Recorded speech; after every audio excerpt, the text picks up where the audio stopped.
Hey everyone, for this Meta Monday I played Raging Bolt. Now this deck is incredible and I loved playing this deck and even went on a 7-game win streak with it. Now then, while it may seem easy to play on the surface, it does require a bit of skill. Now then, as for how the whole deck works, it revolves around the long boy himself, Raging Bolt. Now in this 240 HP powerhouse, you're primarily using the Bellowing Thunder attack, which states that for 2 energy, you may discard any amount of basic energy from your Pokemon, and this attack does 70 damage for each discarded. So this does 20 more damage than a Gholdengo does, but it does require you to discard attached energy. Now then, how are we getting all these energies to go for one-shots with this attack? You're primarily using your Teal Mask Ogerpon, which has the Teal Dance ability that allows you to attach a basic grass energy from your hand to this Pokemon once per turn, and then you get to draw a card as well. So with that combination, you're able to hit in one shot even the biggest Pokemon currently in the meta. Along with that, we are running a couple other one-ofs. We are running a Ditto as just something with transformative start, so we can go into any of our basic Pokemon that we need on our first turn. You are also running a one-of Latias EX just for the free retreat costs. And then for the other ancient Pokemon, it's a one-of Koraidon, which is just a really good attacker to finish things off, to boss up like a Blood Moon or boss up a Fezandipiti if you need to be able to go for game. And then you also are running the baby Raging Bolt, which can do a lot of damage to a benched Pokemon because you're primarily only using the Thunderburst Storm ability or attack with it. Other than that, the other key card is the Noctowl with its Jewel Seeker. As long as you have a Terra Pokemon in play, then this searches out 2 trainer cards for you, which is huge, and that's going to be kind of the difficulty of the deck, is knowing which 2 trainer cards you need in different situations, because you are having to play this whole energy Jenga. As for the trainers though, since we were talking about those, we are having our A-Spec be Prime Catcher. We are running 1 copy of Energy Retrieval, 2 copies of Night Stretcher as just ways of getting our energy back from our graveyard. And then we're running 4 of Sada's Vitality and 1 Crispin. You don't really need 2 Crispin. Generally, Sada's Vitality is what you're going to need a lot more. And then we are also running 3 Earthen Vessel to help get things as well. Now, and as for the energy count overall, we have 5 Grass, 3 Lightning, and 3 Fighting. You don't really need anything more than this. You could maybe up the Grass a little bit if you need it, but for the most part, that's all you need. Now, as always, I do have 3 games for you, and if you can, hit that like button and subscribe. It does help me a lot, and I love seeing new subscribers and talking to people in the comments section. So without further ado, on to game number 1.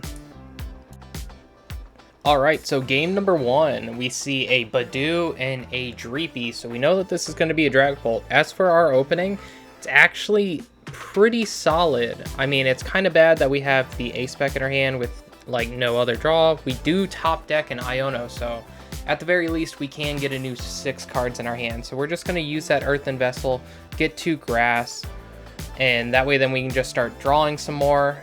I'm going to put down this other Teal Mask. Usually you only want to keep like 2 on the field, but with us seeing that it is Dragapult, having a 3rd one can actually matter a lot as just like an extra way of getting 1 more energy down for another 70 damage. So here we manually attach and then we're going to Iono.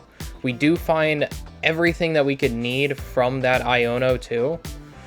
So we were able to get a Baby Bolt down, we were able to get the Latias down. So our hand is looking phenomenal. So here we just pass it back. They do Hilda here, so they were able to get another Dreepy down, and then they get a Dracloak down, so now they can start using its ability to look at the top 2 and start filtering out their deck. And then they did get their A-Spec, their Neo Upper. So now we have to think about what are we going to do to handle that. My whole game plan here is I need to try to make sure that I get up to 5 energy as soon as possible so I can start dealing with those Dragapults as soon as they come up. They're not going to be able to one-shot the Raging Bolt, they're only going to be able to two-shot it. So we're going to have enough time to be able to at least get enough energy for that. So here we do get more energy down, and then we are able to just knock out this Badoo with just a single grass energy. So we get our first prize of the game. Alright, and it's a Crispin, so that's actually not bad. So we don't have to worry about counter catchers here because we do have the Latias down on the field as well. So that gives all of our basic Pokemon 0 retreat cost. And the Crispin kind of makes it so we are guaranteed to be able to do some more damage even if we need to power up another Raging Bolt. We also could just try to power up that Baby Bolt on the field if we can find a way to do so.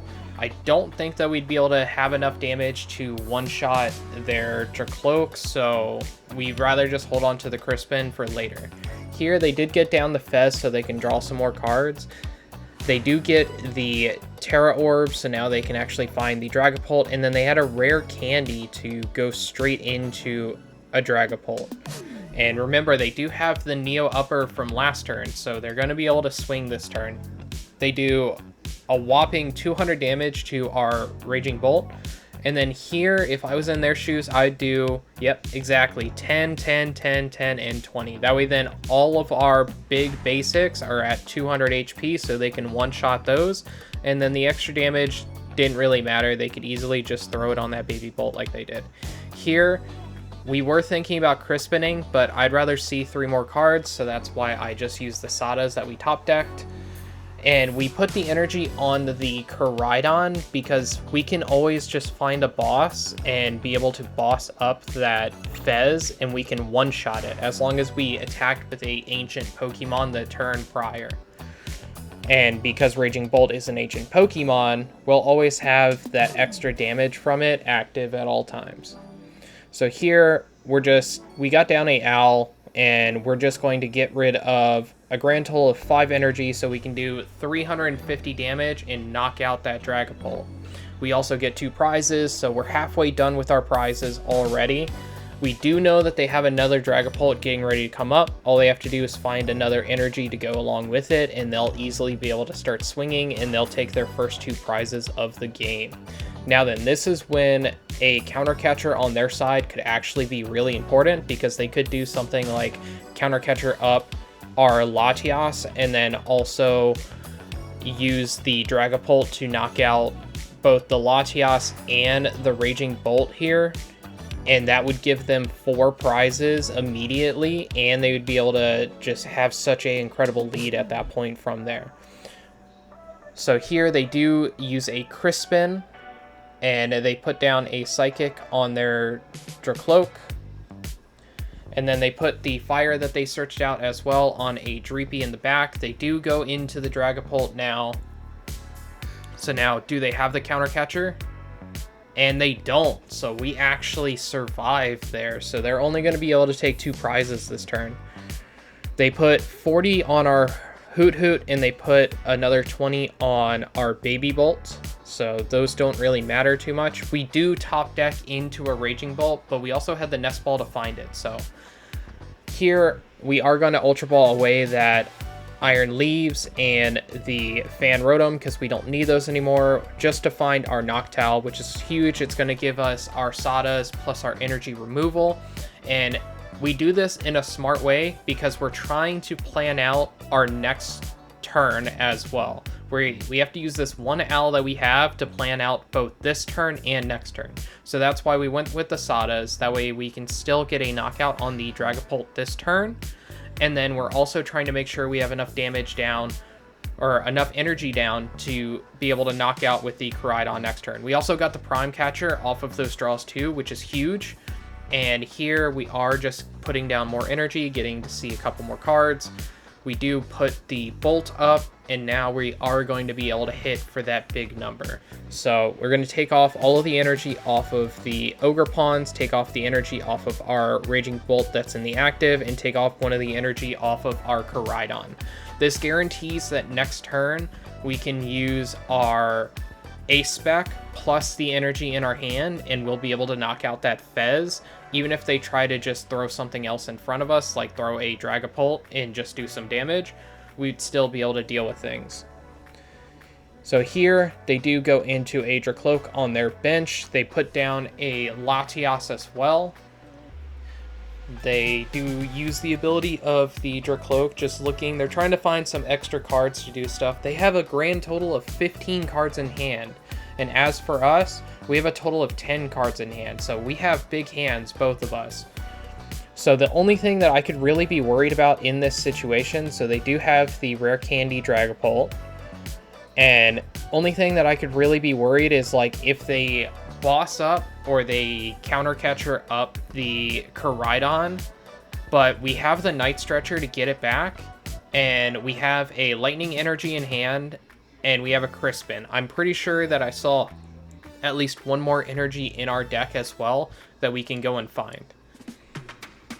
So here they Ultra Ball, and they get rid of a boss plus the Buddy Buddy Poffin, and they put down the Blood Moon. So I'm like, okay. Oh, so here it makes sense. They want to one-shot our Raging Bolt, thinking that that's going to be the main thing that they have to worry about. It's not. Something to note about Blood Moon is it is ×2 weak to fighting, so we don't even have to use the Prime Catcher. We can just manually attach and get the knockout for game. Alright, so game number 2 is against a wild rogue deck that I've never seen before. This is a big Koraidon EX Ancient Box deck, and I thought it was pretty cool, so that's why I'm going to show it. So here for our opening, we get double Hoothoot plus a Raging Bolt and a Koraidon in hand. We do have a Sadas and a Night Stretcher, but we don't really have anything to really facilitate our game plan right out the gate. So this is kind of a brick hand in like all things considered.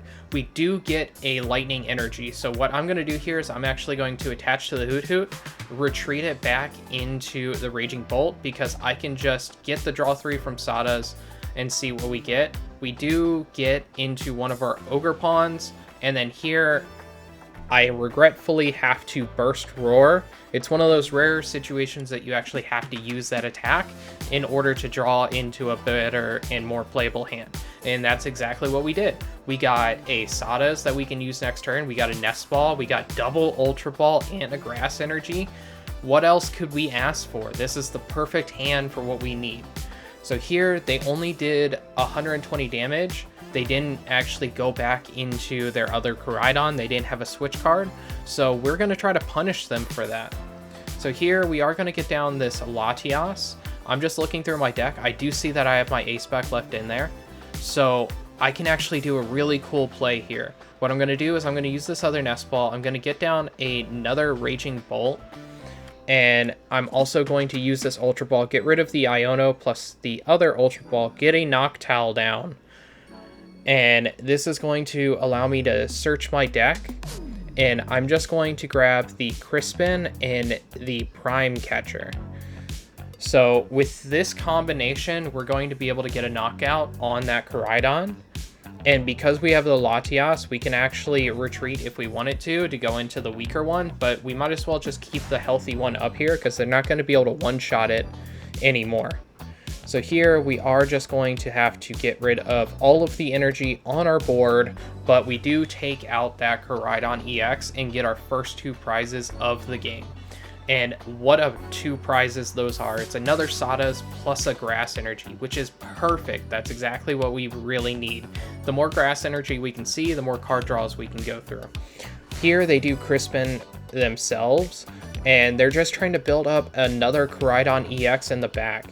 Now, and they are going to be able to hit for a decent bit of damage, 150 right there on our Raging Bolt, and then we top deck into an Ultra Ball, so we could have another Noctowl play here. So here we're just going to draw. We do find the Fez. We're going to put that down so we can get an extra 3 draws if they ever knock anything out. And then we just Sada, we get some energy, and then we have this Night Stretcher so we can get back the fighting and be able to swing this turn and get another knockout. We also have the Owl in hand now too, so that can come in clutch possibly next turn, or any of the turns that we really need to worry about other things. So like next turn we could use the owl, get a boss, or find other ways to do so as well. Because if we get the boss, we already have, off of our prize that we just took, we actually got a fighting energy, so the boss is actually looking like the play in my opinion. So here they do throw up a Koraidon that is now fully powered up. They will be able to one-shot this Raging Bolt, but that is completely fine by me. So here they play the Artisan, but we only have to discard one card, so we're just going to get rid of the Noctowl. That's the only thing that they could really Prime Catcher up if they wanted to later on in order to stop us from having free retreat. And then here they actually just get rid of the one that we had an energy on as far as our Raging Bolts go. We're just going to Artisan real quick. I want to see exactly what's in my deck. So I see that I have another Raging Bolt, which is going to be pivotal because this one most likely on the field is going to get removed next turn. So here we are just going to Ultra Ball away the Ditto plus the Jamming Tower. This is going to get us that extra Raging Bolt down. And then this turn we are just going to draw 3 with Fez first. We find a Grass, which is perfect. Now we get an extra draw. We also have the Earthen Vessels, but here we are going to just be able to Sadas real quick. I want to put a fighting there, so that way then we can actually have a backup attacker next turn if need be. And there's a higher chance that we draw into our lightning that's left in our deck because we're out of fighting left in the deck. And then we're just going to discard the energy off of the active and hurt Raging Bolt, and then discard the energy off of the Ogerpon as well, so we can get that knockout and go down to only 1 prize card remaining. And off of our prizes, we actually get 2 more energy. We get another fighting, and we get a grass energy, which is perfect. So here they hit us with a Iono, which is devastating. But if we ever draw into an owl, then we're just off to the races again. But at the same time, we also have the Fez down as well, so if they do knock out this Raging Bolt, we can get 3 extra draws. They don't knock it out, but we can still just go into our healthy Raging Bolt and then just use Bellowing Roar again. So that way we can actually get 6 new cards. Here they hit us with a Iono a second time. 2 turns in a row is tough, but the card that they gave us is the perfect card that we need. So that's Asada's Vitality. So here we're just going to use that. We're going to be able to swing enough for game, and there's nothing that they can do to stop it. So that will be game number 2. Overall, I think that that's a pretty cool deck my opponent was playing. All right, so game number 3, we see double Monkey plus a Badoo. So, now they played the Impidimp. So we know that it's Grimmsnarl, folks. And they put down the Snorunt as well. So the name of the game here is try to get rid of these Impidimps as soon as possible. The Snorunt and the Monkey Dories can be devastating too. But if we get rid of their Impidimp, then they can't go into a Grimmsnarl and they can't do a boatload of damage all at once. So here we did top deck into another Hoothoot, which is fine. We're going to need 2 of them most likely. So here we do have a Nest Ball. I'm thinking about exactly how do I want to sequence this, because this isn't the perfect hand. We do have a Lightning Energy in hand, so we could do a couple different plays here.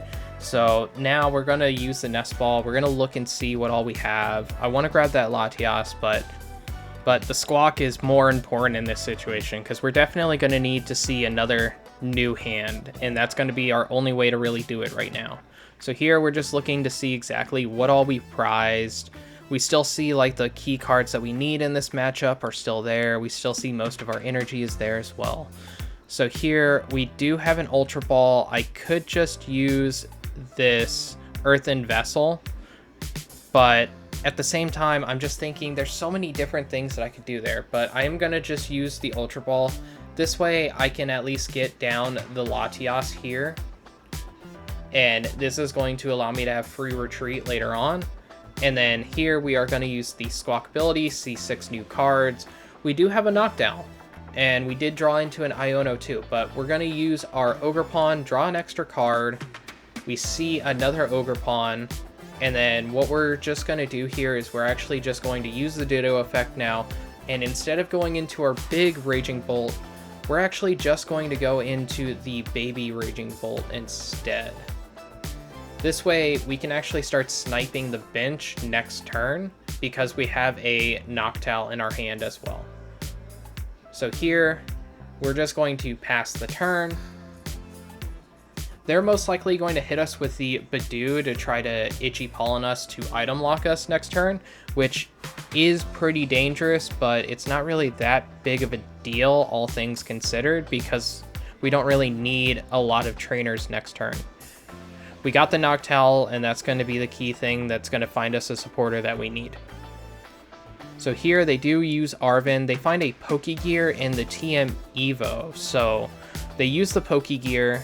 They find a Iono, which they're most likely going to use next turn. And then they still have the TM Evo in hand. So if they have a energy that they can attach, which they do, they could potentially go into the Munkidori to do the TM Evo, but instead they choose to just Itchy Pollen. So that's actually going to bite them in the butt, so to speak. Here, we're just going to Noctowl. We're going to put it over the 80 HP one because that one has an ability, and if they do get down a Frostlass, we would rather not have extra damage on our side of the field.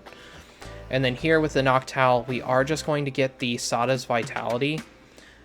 And then I could grab the Stadium as well, so we can actually start throwing down a couple more cards, which that's exactly what I'm going to do. We're going to put down that Stadium. We're going to look in our grave, just see exactly what's in there. And then here I am just going to use the Sadas. This is going to allow me to draw 3. We draw into the Fighting Energy, which is perfect. That's actually what we needed in order to be able to start attacking this turn. And then we're going to put down a big Raging Bolt and another Ogerpon. This way we can knock out a Grimmsnarl if need be. And then here, it's a tough decision. You could choose either way if you wanted to knock out the Impidimp or if you wanted to knock out the Snorunt. But I think the Impidimp is always the way to go if you're presented with that situation, because that's going to be their main attacker that you have to worry about. So we got rid of that. We took our first prize, and now our opponent just hits us with another Itchy Pollen. And again, that's okay. We didn't have to discard any energy for our baby Raging Bolt, and they just concede. So this is the deck. I hope that you guys enjoyed it. I had a lot of fun playing this deck, and I definitely want to give it more goes. Maybe I try out the No Owl one as well, but I heard that that one's not as good. And as always, please hit that like and subscribe for more. I post every Monday, Thursday, and Saturday, and I hope to see you guys watching those videos.